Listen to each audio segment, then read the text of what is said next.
Welcome to the Mentor Lab. I'm your host, Natalie Lawrence, and today with us we have Wendy McMahan. Wendy and I are going to be talking about Trust-Based Relational Intervention, or TBRI, and how it's designed to meet the complex needs of vulnerable children and how this weaves into mentoring. So Wendy, thank you so much for being here. Yeah, thanks for having me, Natalie. Can you give us a bio? Just tell us all about who you are and why this is what we're talking about today. Sure. Well, I am a TBRI practitioner, and that's part of my work at For the Children. I'm the president at For the Children, and we host Royal Family Kids Camp and mentoring programs for children ages 6 to 12. So we've been a longtime partner of Teen Leadership Foundation. We take the kids, and then as they become teenagers, they get to partner with Teen Leadership. So awesome. I love that.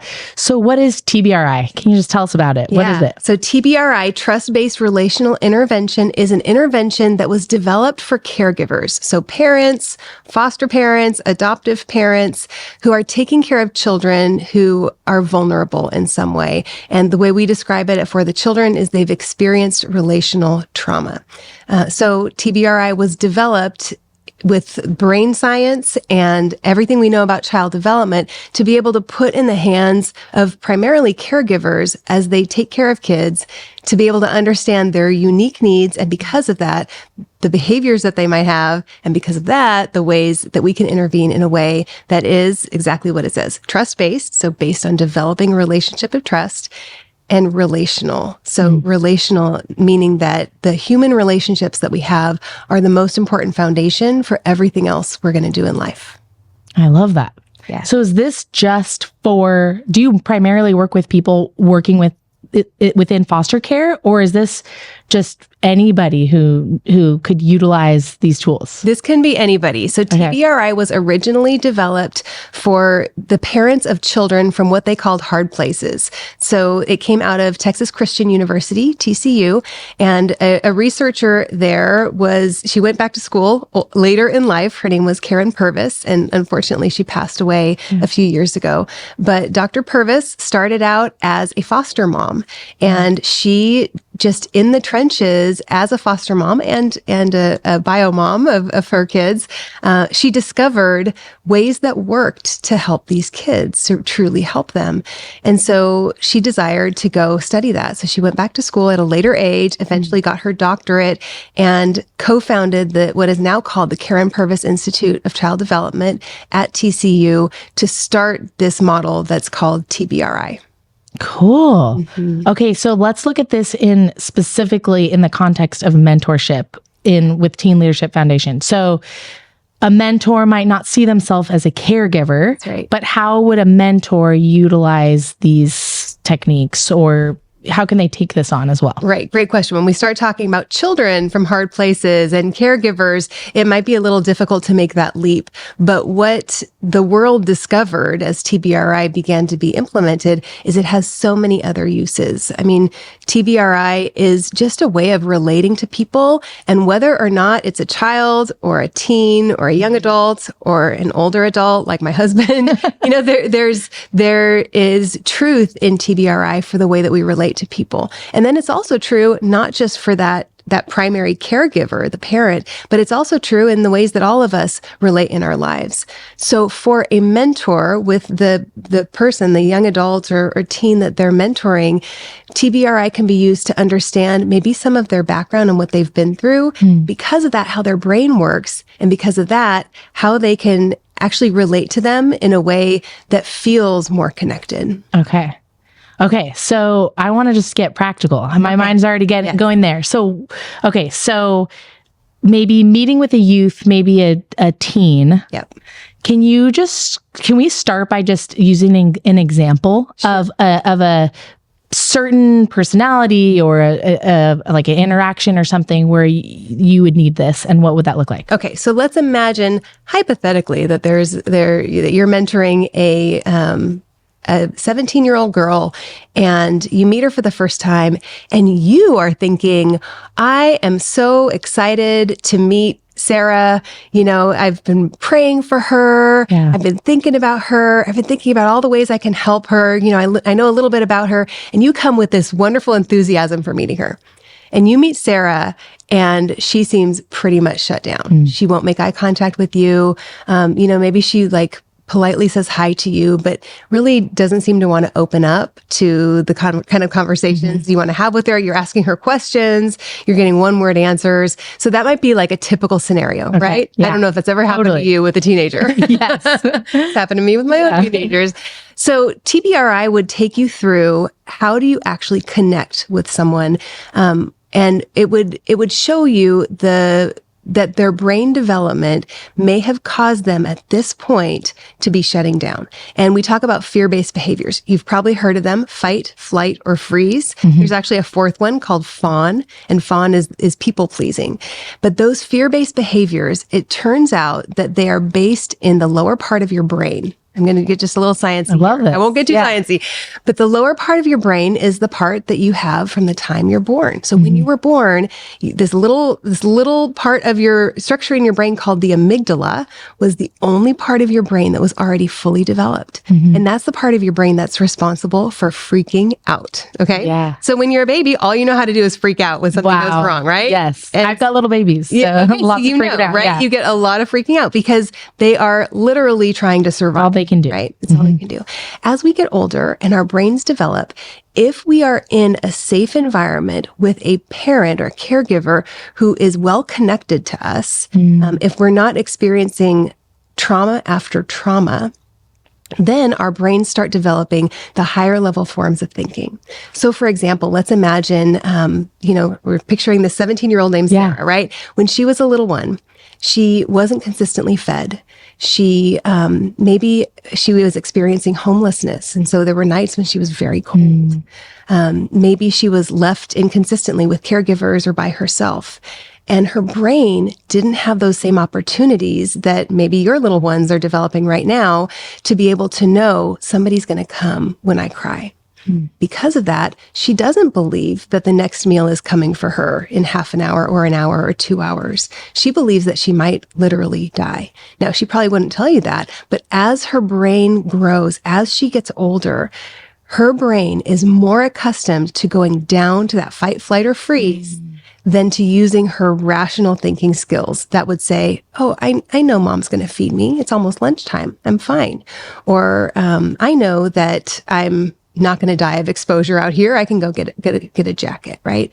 So as that child grows and now becomes this hypothetical 17-year-old, her brain is so used to those fear-based behaviors that when she's in a new situation, instead of thinking, maybe Natalie is really going to be a great mentor for me and a great new person for me to know, her brain instead shuts down. You couldn't possibly be a safe person. Now, if you now know that, as her mentor, you can come into the situation not only with some understanding of that, but we can give you some tools. So some of those tools would be behavior matching. Like if you're really excited, I know having raised teens, if I'm really excited and she's not, I'm not going to get her really excited, right? Like I'm going to need to kind of match her emotion level and be a little bit more subdued. And then there's techniques we can use, like making sure she's got a bottle of water. Hydration makes a huge difference for us to be able to use our higher level thinking skills. Making sure I'm offering warm eye contact. Providing a space where she has choices over what we're doing next. So that is, okay, so connection and safety. So, and all of that has to do with understanding like where this youth has come from. Yes. Is that sort of, so if you don't know, is it our job as mentors to try to figure that out? Or is it to immediately just create a safe environment by like the things you said, like, okay, kind of having a checklist, like, is like the environment feel safe? Are they hydrated? Those kinds of things? It's going to be all of it. Right? Okay. And the thing about TBRI is it is not a formula. Okay. And so, there's some methods that really are. I remember reading a book called 1, 2, 3 Magic when my kids were little. And I wish that there was a 1, 2, 3 Magic that really worked for the youth that are served by Teen Leadership Foundation. And the fact is there is not a magic formula. But if you learn some of the way the brain actually works, and then if you learn some of the ideas, you can relationally bring some of those things in. And so it really is about being mindful and discerning what the other person is feeling and some of their cues, and then moving forward with some of the helps that we provide in TBRI. Okay. So how are some ways that we can build safety in our mentor-mentee relationships? Yeah, great question. So there's a difference between actual safety and felt safety, Okay. right? So like, for example, if I'm afraid of heights, right? And I'm standing on the edge of a cliff, even if there's a railing there, et cetera, I might actually be safe, but I might not feel safe. And we need to take a step back and say, okay, what is making this person feel unsafe? Is it that he thinks I'm going to require him to pay rent today and he's shutting down because of that, right? Yeah. Is it because I look like somebody from her past, and is that causing a barrier between us? And I might not know any of those, but there's some ways we can engender felt safety for a youth or young adult. Okay. So a couple of ways you can do that. I already mentioned a couple of them. So like some behavior matching, just kind of matching the mood. Offering warm eye contact is a big part of TBRI. We're never going to force it. We're never going to say, look at me when I'm talking to you, right? But we're always going to offer it and encourage it. So finding ways to encourage that. That might be things like, hey, do you want to just paint nails this afternoon? Now, can I take your hand if you don't mind? If I'm going to paint your nails, what's happening here? What do you notice? I mean, we're touching. We're touching. Yeah. So healthy touch is a big part of TBRI. And then we're also close, right? Yeah. In fact, we're looking into each other's eyes. Now, if you're my mentee, you might not be looking into my eyes, right? But when we touch, isn't there automatically this warmth that's there? And so, the person you're mentoring might not be ready for hugs, right? Yeah. The snuggles might not be happening, but she might really want you, if you can do some nail art, she might really want that. And then you're able to sneak in some healthy touch that then goes and builds that relationship. So we're looking for, there's many, many ways within TBRI. And I would just encourage any viewer or listener who's thinking this might be something that I need, find some resources, find some training on TBRI that will give you more of those ideas. Okay.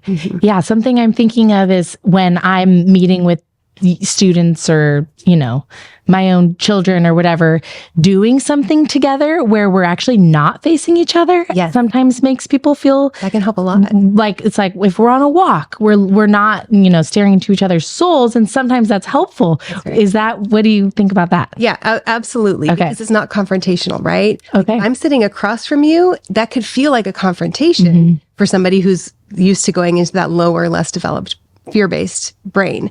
So if anytime you're able to be askew or, traveling in the same direction or focused on something together that's not the relationship, it's a way that you can build the relationship without having all that pressure. Okay. And that takes getting to know them. Sure. And just spending time and kind of seeing what's working, what's not. That's right. Okay. So we have this example. So let me just kind of close out that example. So someone who's maybe more closed off, resistant at the beginning. Yeah. Well, just any other last encouragements to that kind of mentee that you might be meeting with that might be more closed off to begin with? Sure. Yeah. I mean, along the way, of course, this is going to be verbalized at some point, right? So hopefully you're taking it really slow. Your expectations for the first few times that you're meeting are very low. That's good. Right? If she's showing up for the meeting, that's something, right? If she's responding to your text messages, that's something. That all counts as building the relationship. So we set that bar really low to start, and then we slowly raise that bar on what we're expecting in that personal relationship. That's good. Okay, so how about maybe someone who's the opposite, who's maybe a little bit more combative or, Yep. Yeah. The other side of the spectrum. Sure. If I could, yeah. So let's imagine instead of Sarah, just shutting down when you meet her, she's rolling her eyes and she's telling you, that you're not the boss of her, or, you're not my mom. Stop telling me what to do, right? So when we think about fight, flight, freeze, or fawn, that first one we talked about was freeze, that first example. Now, in this example, we're talking about fight, right? We're talking about somebody who wants to be more confrontational with you. And so a lot of the methods we're going to use are actually still going to be the same, right? We're not going to be like face-to-face confrontational. We're not even going to be talking about hard stuff. She's telling you to slow it down. And so we're going to respond to that by slowing it down and saying, okay, so what should we talk about? You can pick what we're going to talk about. And if the mentorship is part of what's required as part of the program that they're in, then we can say, well, we know we're going to be together for the next hour. So you tell me. And then a great way to help her feel like she has some power. Let me just pause there to say one of the reasons many times our youth will go into that lower brain, fight, flight, freeze, fawn response is because they feel powerless. They feel like somebody else is telling them what to do. And so we want to give them power over their own life. They've got voice and choice. But we also don't want to just make the whole world their oyster. Like if we said, well, what do you want to do? Maybe she's going to say, oh, I want to go down to the dispensary and you buy me some weed, right? Okay, That's potentially something that could happen. And I'm guessing that's against the rules of mentorship. So instead, we want to just provide some structure to the choices that we're offering. So the mentor might say, yeah, Sarah, I can tell you don't want to be here. Would you prefer if we went down to the boba shop and got some boba, or we could go for a walk? And so she might pick one of those things, which would be great. By the way, if you go to the boba shop, whenever she orders, you're going to order the same thing. That's going to sound so good to you. And that's the behavior matching we talked about earlier. It's a silent way of communicating. You're great. I really like you. I want to be like you, right? So whatever she orders, I want you to order that thing. Okay. But that's neither here nor there. That's awesome. That was just a little bonus. So do you want to go to the boba shop or do you want to go for a walk? Now, she might not choose either of those, right? She might say, I don't want to do either of those things with you. And so then it becomes more of a conversation, right? Because this is not formulaic. We're not saying, well, you have to choose one of those two things. And I'm the one in charge. And I said that. She might say, I don't want to do either of those things. And so then you get to compromise and you can say, well, okay, I'm open to your suggestions. What do you think we should do? And then she might say, I want to go down to the dispensary and get some weed. And then obviously that's where you're going to put some more structure around it. But she might say something like, I don't know. I mean, I like coffee. Oh, coffee. And then coffee's the best idea you've ever heard, right? Yeah. So coffee would be a great thing to do. So now she feels like she has some of the power in the relationship where she's actually able to direct some things on her own. And isn't that the task of becoming an adult, that she's able to have those choices over her? Yeah. That's so good. So the concept of empowering feels key here. Yeah. That's so kind of shifting from being the one that's coming in with all of the power. Is there possibility that you're going to go into a mentor relationship and it's actually healthy? Or do you almost always go in seeing like, okay, how is this person reacting? I'm going to need to find ways to give them, to empower them and kind of get them out of that fight, flight, flee, fawn, which fawn's freaking me out a little bit. I'm thinking that's me.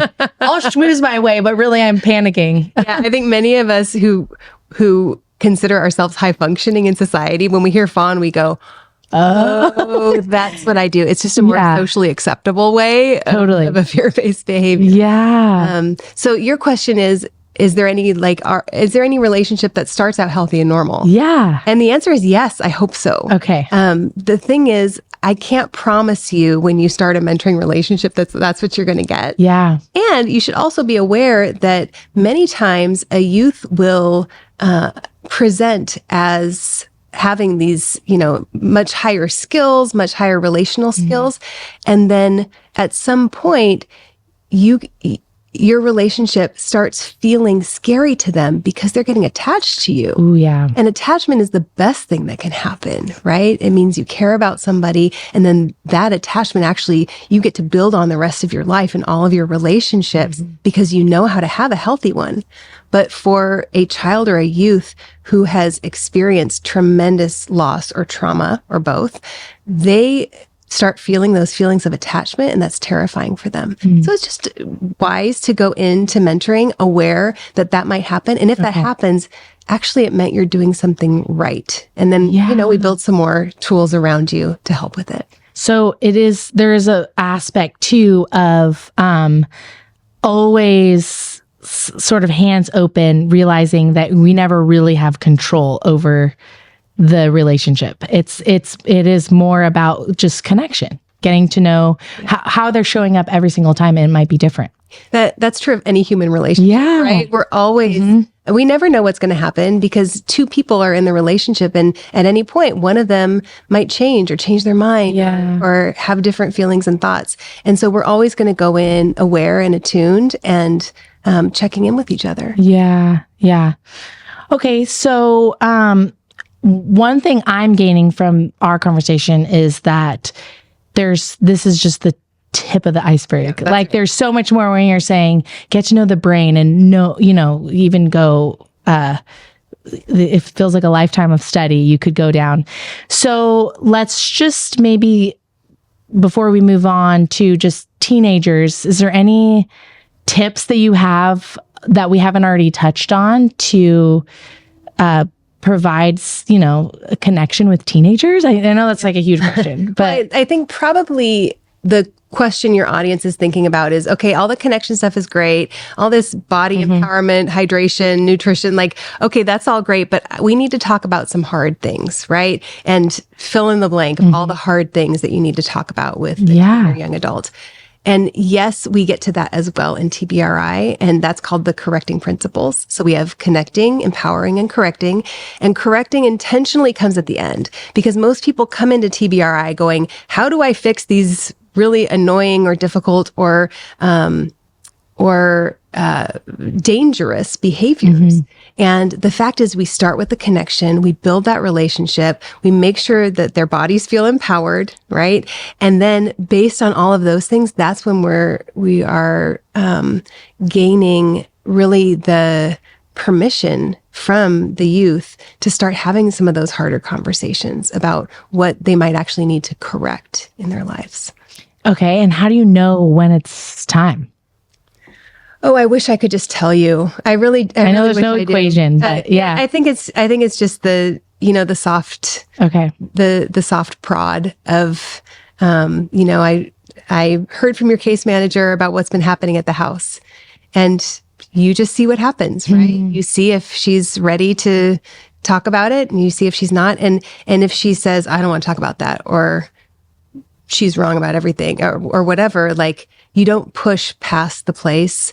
And that's a dance, right? We have to get to a point of discomfort in order to correct some things, but never at the expense of the relationship. So whenever you feel like the relationship is being threatened, that's when you pull back. Okay.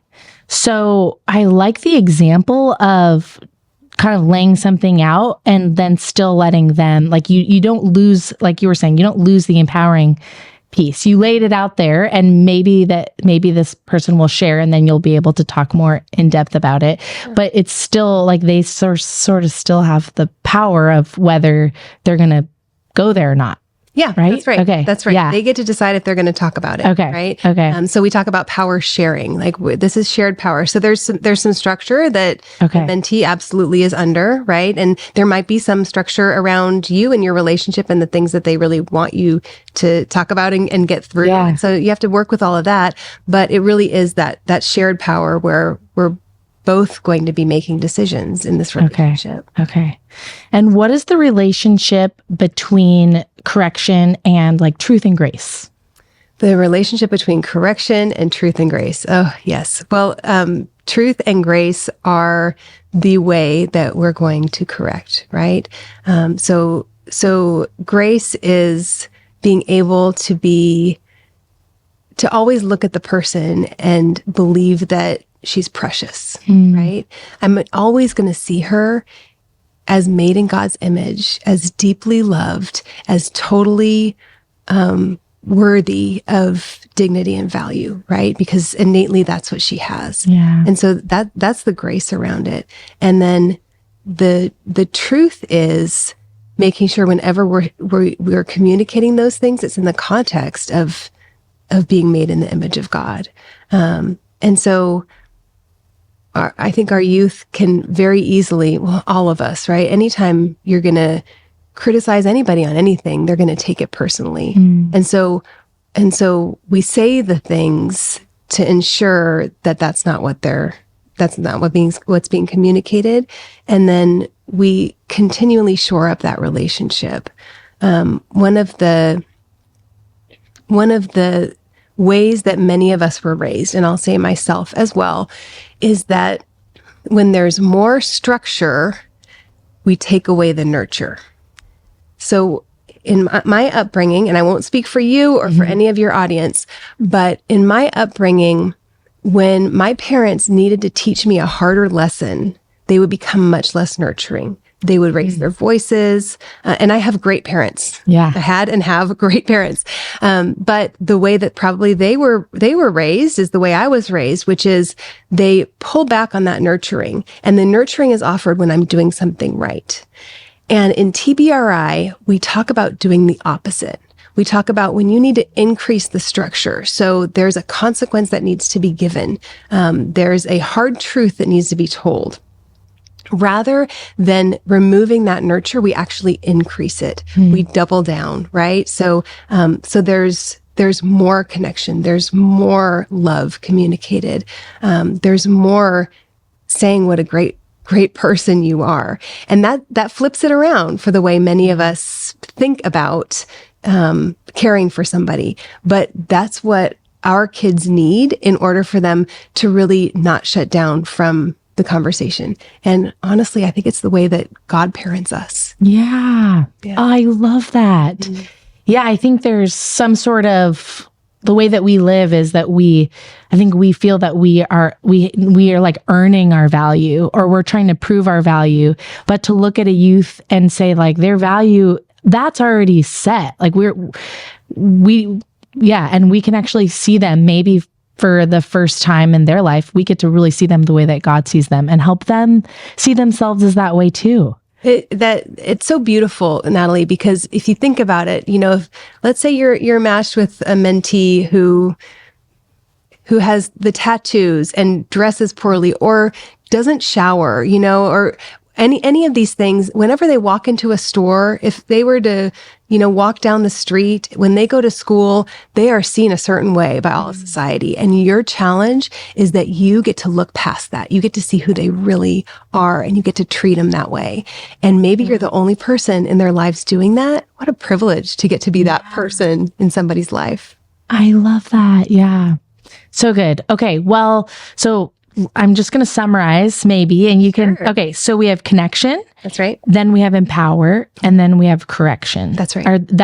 Is that like a pathway, or those are just things that we're hitting sort of in a relationship? Yeah. We're going to build first starting with connection, and then we're always going to be thinking about empowering. Okay. And then correction is going to happen when we know we have that basis of strong relationship. And that may not happen necessarily in a mentor relationship, but it might. And be so patient with it. And the point of mentoring is to be able at some point to be able to say some of those hard things. So your goal is to get there, to be able to have those very honest conversations, but don't rush that relationship. That is such a good and important encouragement. Okay. So thank you for all of your wisdom. And I know this is just the beginning. There's so much more that we could go down. Is there any kind of like last encouragements? If you could just encourage a mentor that could be, that's going to be in relationship with a youth, what would you say? The first thing I would say is the connection that you are able to build with a youth has the potential to change their lives forever. And if you do this in a way where you're not rushing to your own ends, but you're willing to just see him or her for who they are, and if you are willing to be that attachment figure that they may have lacked their whole lives, you're going to impact not just the decisions they're making today, not just the college they go to or not go to, not just the career that they choose, but you're impacting every relationship they'll ever have, and you're impacting their children forever. So if you put it in that context, then each individual meeting doesn't have to have a solid outcome, a transactional outcome. Instead, let's look at the long game and let's pour into these youth's lives so that they can be changed forever. That's so good. And I think you hit on something that is, I think, a challenge is that we can't always end a meeting and say that was a success or something. What would you say is success? Right. Right. That's good. Gosh. I'm thinking of my own parenting journey. Yeah.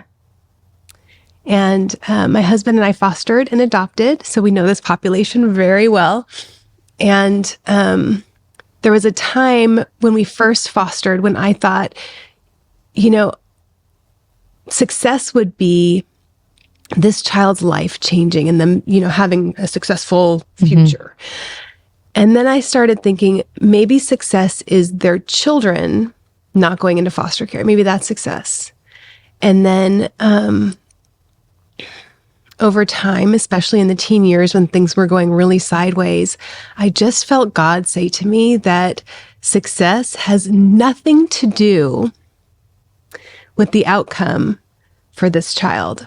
Success has to do with me being faithful to the calling that was placed on me.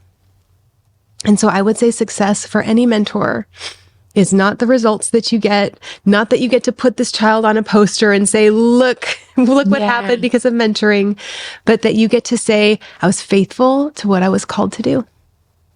Amen. Thanks for making me cry.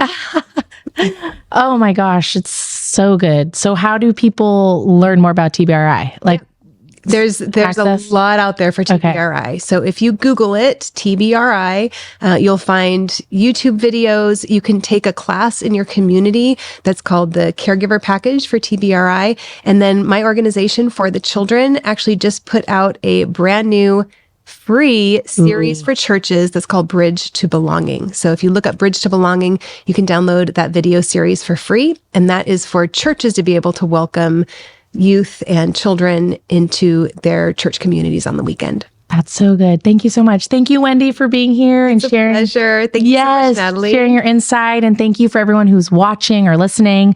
If you haven't already, make sure you subscribe so you don't miss any of these conversations. And if this conversation made you interested in something, or you have extra questions or comments, we would love to hear them so that we know what other conversations we should have for the Mentor Lab. So please let us know. And just thank you for being a part of this community. Thank you for being a part of this journey with us. We're grateful that you've chosen to be a part of this mission, rooted in hope, rooted in compassion, and the belief that every young person deserves to be seen, supported, and loved. So thank you.